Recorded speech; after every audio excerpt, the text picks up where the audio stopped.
Have you ever prayed and still felt empty inside? Have you ever fasted, but it just felt like hunger? You're not alone. Sometimes we do the acts of worship, the motions, the words, but our hearts are somewhere else. But what if I told you that there is a hidden door inside every act of worship? A door that leads straight to Allah, and most of us walk right past it every single day.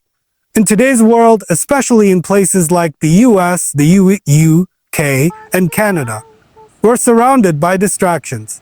The constant buzz of notifications, the pressure to excel, the noise of life. Everywhere we go, there's something demanding our attention. Even in the sacred moments of worship, we are bombarded by the world. We're standing in prayer, but we're thinking about our to-do list. We're fasting, but our minds are consumed by food. We're reading the Quran, but we're more focused on the translation than the message. We perform these acts, but we're missing the soul of them. And that's the problem. We've forgotten the purpose behind these actions. Allah didn't command us to perform rituals just to pass time or fulfill a cultural expectation. He gave us these acts to cleanse us, to purify our hearts, to reconnect us with Him. Worship is meant to be the most intimate and transformative part of our day. But the question is, are we truly present in our worship? Do we allow it to transform us, or do we simply go through the motions, unaware of the deeper meaning behind it? Let's go back to the story of a young man who once approached the Prophet. This young man was full of regret and sorrow. He was battling with sins and temptations that weighed him down. He came to the Prophet, let's say, and admitted his struggles, tears flowing down his face. "Oh, Messenger of Allah, I commit sins, but I still pray."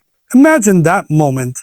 This young man felt conflicted. On the one hand, he was deeply aware of his mistakes, but on the other hand, he was holding on to prayer. And what did the Prophet Latafatafki say to him? Did he condemn him?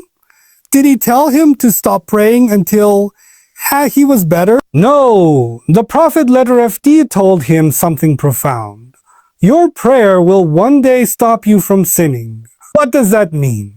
It means that even when we feel imperfect, even when we sin, the act of worship has the power to heal us.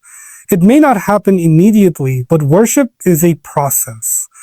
The prayer we offer, the fasts we observe, the Quran we recite, they all have the ability to purify us. We may not see the effects right away, but they're slowly working on our hearts, softening them, bringing us closer to Allah.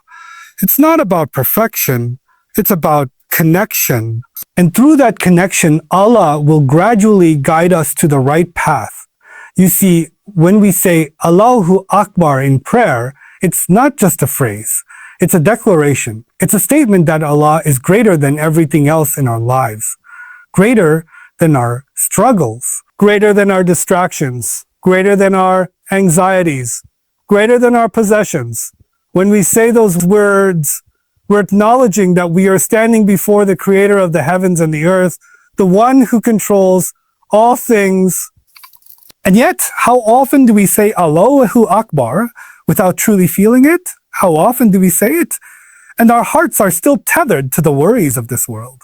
Allah tells us in the Quran, woe to those who pray, but are heedless in their prayer. Quran 107:4. The Prophet didn't say, woe to those who don't pray. He said, even those who pray. If their hearts are absent, if their minds are wandering, if they're not fully present, there's something missing. It's not enough to go through the motions. It's not enough to simply check off the box. The inner dimension of worship is about being present.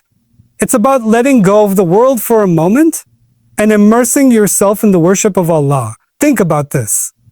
Every time you make sujud, prostration, you are closest to Allah. But how many times have we rushed through our prostrations without truly reflecting on the significance of that moment? Sujud is the ultimate expression of humility. And it's the moment when we place our forehead on the ground and acknowledge that Allah is the greatest and we are nothing. That is a moment of deep connection, of humility, and of trust in Allah. The story of the companion who was shot with an arrow while in prayer is one of the most powerful examples of this. When he was struck, he didn't move. He didn't flinch. He continued his prayer, completely absorbed in the presence of his Lord. Why? Because he was not just performing a ritual. His heart was fully engaged. He was in a state of deep submission to Allah. His entire being was connected to the one who created him. The pain of the arrow didn't matter. The world outside didn't matter. He was in the presence of his Rabb, and that was all that mattered. We live in a world that emphasizes outward appearances. People care about what you wear, how much money you make, what your job title is. But Allah doesn't look at your outward appearance. He looks at your heart. He looks at the sincerity behind your actions. He looks at how deeply you are connected to Him. We might be deceived by someone who looks outwardly religious, who wears the right clothes, posts the right quotes, and says all the right things, but only Allah knows what's in their heart. True worship is about internal transformation. It's not about performing for others. It's about performing for Allah. It's about being real. It's about doing things not because you have to, but because you want to. True worship isn't just about following a set of rules. It's about building a relationship with Allah. It's about seeking His pleasure, His closeness, and His love. There's a beautiful story of a woman who came to the Prophet Letafe. She was known for her charity, her kindness, and her good deeds. But she had a flaw. She would gossip and hurt people with her words.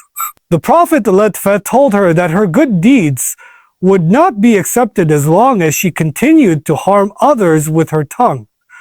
This story teaches us that true worship isn't just about the external acts. It's about purifying the heart. It's about making sure that everything we do, from our words to our actions, aligns with the will of Allah. When we fast, we're not just abstaining from food and drink. We're fasting from bad habits, from negative thoughts, to distract us from Allah. Fasting is not just a physical act. It's a spiritual one. It's about refining our character, about becoming more aware of our weaknesses and working to overcome them. It's about learning patience, gratitude, and self-control. It's about realizing that the things we desire in this world, food, drink, comfort, are nothing compared to the sweetness of Allah's closeness. Similarly, when we recite the Quran, it's not just about memorizing verses. It's about reflecting on the meaning of the verses, about letting them penetrate our hearts and change us. The Quran is not just a book of stories or laws. It is a living guide, a source of light that guides us through the darkness of life. But we have to be willing to listen to it. We have to be willing to open our hearts and let its wisdom transform us. In today's world, it's easy to get distracted.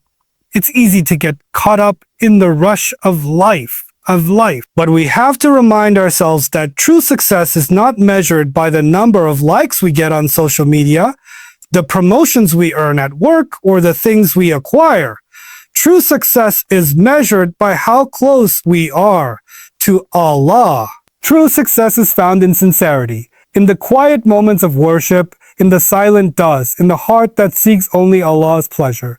So, the next time you stand in prayer, don't rush through it.